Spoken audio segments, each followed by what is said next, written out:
Hello সবাইকে, আমার জি Bangla official চ্যানেলে স্বাগতম। আমি আশা করি সবার একটি দুর্দান্ত দিন কাটছে। শুরু করার আগে অনুগ্রহ করে চ্যানেলটি সাবস্ক্রাইব করুন এবং এই ভিডিওটিকে লাইক দিন।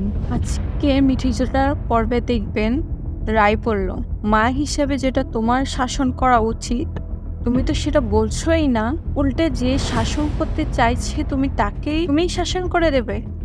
বাহ, কি ভালো! শুধুমাত্র মেয়েকে সংসারে রেখে দেওয়ার জন্য কত প্রচেষ্টাই তুমি করছো বলো তো, যাতে মেয়ে তোমার ঘাড়ে এসে না বসে, তাই তো?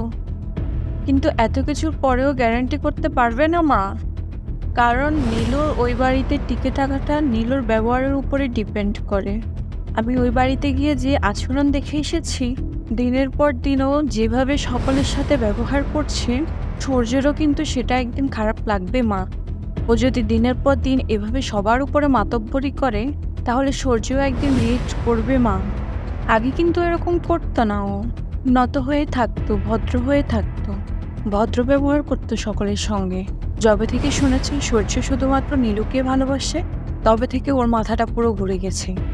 আমি একটা জিনিস বুঝতে পারছি না, ভালোবাসাটা তো দুটো স্বামী স্ত্রীর মধ্যে একটা সাধারণ সম্পর্ক, এটা তো খুব স্বাভাবিক। তার জন্য নিজেকে ওর পর্যায়ে ভাবতে হবে মা, তার জন্য নিজের মধ্যে মহারানীর ফিল নিয়ে আসতে হবে। রায়ের দাদা বলল, কেন রে, তোর প্রবলেম হচ্ছে নাকি? সূর্য নীলুকে ভালোবাসি বলেছে বলে সূর্য চুপ করে দেখে যাচ্ছে। আর রায় বলল, তুই আমার দাদাভাই, তোর সঙ্গে এত ছোট বিষয় নিয়ে আমি আলোচনা করব না দাদাভাই, তাই প্লিজ এই বিষয়টাতে অন্তত ঢুকিস না। পিসুমণি বলল, কাজের কথা বল রায়, কাজের কথা বল। নীলুর সংসার আছে, সূর্য আছে ওকে শাসন করার জন্য, তোকে মাথা ঘামাতে হবে না। তোমারও কি ভয় পিসুমণি? তুমিও তো সব থেকে বদলে যাওয়া একটা মানুষ, রায় বলল। মানে আমার নিজেরও অবাক লাগে, একটা মানুষ কি করে এতটা বদলে যেতে পারে। পিসিমণি, তোমার জীবনে তো অনেকগুলো দিন পেরিয়ে এসেছো, এতটা বদলে গেলে নিজেকে কি কফিয়ত দিবে? রায়ের বৌমণি বলল, রায়, তুমি সকলকে ভালো করার দায়িত্ব নিয়ে পৃথিবীতে আসোনি, যে যার মতোই আচরণ করুক, আমি তোমার কাছে একটা অনুরোধ করছি, তুমি নিজের মতো আচরণ করো। তুমি যে ডিসিশনটা নিয়েছো সেটা একদম পারফেক্ট ডিসিশন, আর কোনো শর্তেই তুমি নীলু বাড়িতে যাবে না। তোমার ক্যারিয়ার তুমি নিজের জন্য তৈরি করো। আমি বলছি না যে সকলকে খাওয়ার জন্য তুমি তোমার সবকিছু বিসর্জন দিয়ে দিবে, আমি বলছি চাকরিটা আগে তুমি তোমার জন্য খুঁজবে। তোমার অনেক দাম, যদি তুমি এখন একটা ভালো চাকরি জোগাড় করতে পারো। রায় বলল, পড়াশোনার সেরকম দৌড় নেই বৌমনি, ভালো চাকরি আমি কিছু পাবো না, তবে আমি খুব পরিশ্রমী মেয়ে জানো তো, আমি কোনো কাজকে ভয় পাই না, আর কোনো কাজকে ছোট বলেও মনে করি না। যদি একটা সাধারণ চাকরিও আমি পাই, সেখান থেকে অনেক বড় উন্নতি করতে পারবো। আর তাছাড়া আমার সবচেয়ে বড় কাজ কাল থেকে চাকরি ইন্টারভিউ দেওয়া। সূর্যকে বলল রায়, সরি সূর্য, আঙ্কেলকে বলে দিও আঙ্কেলের জন্য আমার অনেক শুভেচ্ছা রইল, কিন্তু তোমাদের বাড়িতে গিয়ে আমি আর আঙ্কেলের সেবা করতে পারছি না, আই এম সো সরি। আর একটা কথা তুমি নীলুকে বলে দিও, ভালো বউ হতে গেলে আগে ভালো মানুষ হতে হয়, আর ভালো মানুষ হতে গেলে ন্যূনতম একটা সেবাবোধ থাকা দরকার। আর নিজের শ্বশুরমশাই এরকম ক্রাইসিসের দিনে অন্য কারো কাছে হেল্প না চেয়ে ওর নিজেরই শ্বশুরমশাইয়ের পাশে থাকে তাকে সুস্থ করে তোলা উচিত। এদিকে স্রোত বলল, আমি নিজের যোগ্যতার পরিচয় দিয়ে এই কলেজে ভর্তি হয়েছি, নিজের যোগ্যতায় এই কলেজে এসেছি, আপনার দয়া নয়। তাই আপনি চেষ্টা করলেও আমাকে এই কলেজ থেকে বের করতে পারবেন না। আইন যেমন আপনার আছে, আইন কিন্তু আমারও আছে। আপনি বারবার একটা মেয়েকে ক্লাসে ইলুমিনেট করছেন, বিরক্ত করছেন, অপমান করছেন, এটা কিন্তু আপনার ফেভারেও যাবে না স্যার। স্রোতের ক্লাস টিচার বলল, বাহ, এখন তো দেখি মহিলা ক্লাব প্লে করা হচ্ছে, এসব শিক্ষা তো বেশ ভালো হয়ে গেছে তোমার। অবশ্য তোমাদের মতো মেয়েরা এসবেই চলে যায়, ভালো শিক্ষা তোমাদের জন্য নয়, যাও, গো টু হেল। স্যার চলে যেতে স্রোত বলল, ওই 2 মিটার যখন চলে যাবে তখনই বলল, দাঁড়া, তোরা আমাকে মিথ্যে বলেছিস কেন?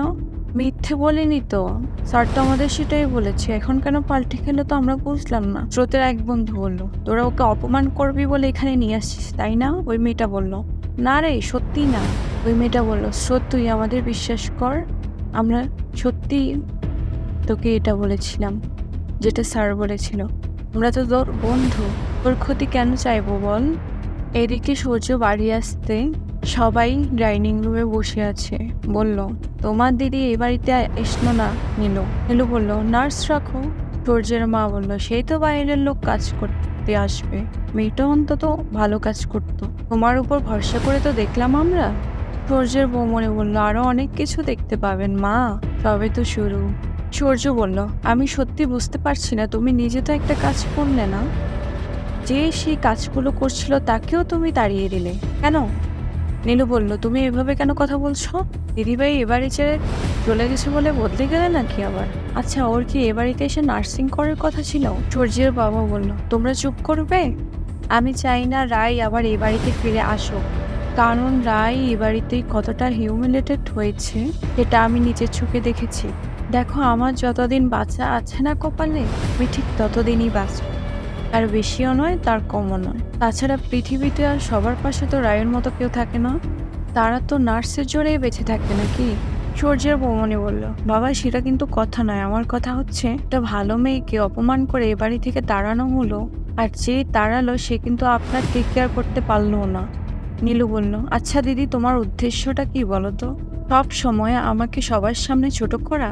সূর্য বলল, তুমি নিজেই নিজেকে ছোট করছো। নীলু বলল, সূর্যের মা বলল, তাছাড়া আবার কি? তাও যদি বুঝতাম তোমার দিদি চলে যাওয়ার পর তুমি তোমার শ্বশুরমশাইয়ের ঘরে গিয়ে তার সেবা যত্ন করছো, তাহলে না হয়ে বুঝতাম, কিন্তু তুমি তো তা করোনি। তুমি জানো তোমার শ্বশুরমশাই চলাফেরাতেই অসুবিধা, তুমি ওনাকে না দেখে নিজের ঘরে গিয়ে বসে রইলে। কেন বসে রইলে? তুমি কোথাকার মহারানী? হ্যাঁ, বিয়ের আগে নিজের বাপের বাড়িতে তুমি এরকম জীবন কাটাতে, নানান জিনিস করে বেড়াতে, সব খবর আছে আমাদের কাছে। কিন্তু বলল, মা। সূর্যের মা বলল, মা আবার কি, মিথ্যে নাকি কথাগুলো? এক রাতের জন্য তো তোমাকে তুলে নিয়ে গিয়েছিল, সমস্ত খবর আছে আমাদের কাছে। রিসোর্টে এক রাত থেকে পরের দিন সকালে তুমি ফিরেছো।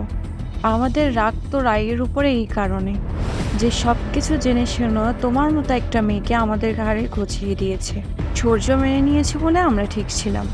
প্রথম এ বাড়িতে এসে তো আমাদের মন জয় করার অনেক রকমের চেষ্টা চালিয়েছ, কারণ তখন সূর্য তোমার প্রতি বিমুখ ছিল, আর যেই এখন সূর্য তোমার দিকে ফিরেছে অমনি তুমি আমাদের সবাইকে হাতের মুঠো করার চেষ্টা করছো। আর তুমি বারবার তোমার সাথে আমার বড় বৌমার তুলনা করো কেন বলো তো? তুমি আর বড় বৌমা এক হলো নাকি? আমার বড় বৌমার জীবনে কি তোমার মতো কোনো ঘটনা আছে, কোনো অতীত আছে? সূর্যের বৌবনি বলল, ঠিক বলেছেন মা, কথায় কথায় আবার আমার সাথে নিজেকে কম্পেয়ার করে। আমি কেন আগুনের তাতে যেতে পারি না? তাহলে ও কি করে যাবে? আমি কেন আমার শ্বশুর মশাইয়ের সেবা করতে পারি না? তাহলে ও কি করে করবে? এই সমস্ত কথা বলছে মা, ভাবতে পারছেন? বাবা সূর্য, তুমি যাকে দয়া করে বিয়ে করে নিয়ে এলে সে এখন এই কথাগুলো বলতে শুরু করেছে। নীলু কিছু বলতে গেলেই সূর্য থামিয়ে বলল, নীলু দেখো, তাই এ বাড়িতে আসতে চাইনি তার জন্য কিন্তু তুমিই দায়ী।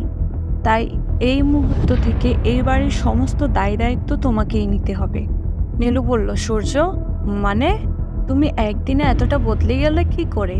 সূর্য বলল, বদলাইনি তো, at any cost my family. আমি তোমাকে মাথায় তুলে রাখতে পারবো না। তুমি যদি সব দিক ম্যানেজ করে আমার কাছে আসতে পারো, তুমি যদি সব কিছু ম্যানেজ করে চলতে পারো, তবেই তুমি আমার ভালোবাসা পাবে। এটা আমার স্টার্ট কথা। নীলু বলল, তার মানে? সূর্য বলল, দেখো নীলু, আমি তোমাকে এই বাড়িতে শোপিস হিসাবে সাজিয়ে রাখবো না। তোমাকে এখানে শোপিস হিসাবে সাজিয়ে রাখবো আর আমি তোমাকে ভালোবেসে যাব, এটা কিন্তু আমার জীবনের লক্ষ্য নয় নীলু। তোমাকে আমার ভালোবাসা অর্জন করতে হবে, বুঝতে পেরেছ? আউট অফ নাথিং এই পৃথিবীতে কেউ কিচ্ছু পায় না। আর এই কথাটা তো সত্যিই যে সত্যি তোমার কোনো যোগ্যতাই ছিল না যে এই বাড়িতে আসার। তাই তোমাকে দয়া করেছে, তাই জন্যই তুমি এই বাড়িতে আসতে পেরেছো। নীলু বলল, মানে আমি কি এই বাড়িতে আসার জন্য কাউকে হাতে পায়ে ধরেছিলাম? সূর্য বলল, আমি জানি না তুমি কারো হাতে পায়ে ধরেছিলে কি ধরেছিলে না, হ্যাঁ নিশ্চয়ই তুমি ধরনি, কিন্তু এ বাড়িতে আসার পর তুমি তো প্রত্যেকের হাতে পায়ে ধরে থাকার চেষ্টা করেছিলে। বাকি পর্ব দেখতে আমাদের সাথেই থাকুন। ধন্যবাদ। চোখ রাখুন আমাদের জি বাংলা অফিসিয়াল চ্যানেলে। ধন্যবাদ। ভিডিওতে লাইক, কমেন্ট এবং চ্যানেলে সাবস্ক্রাইব করতে ভুলবেন না।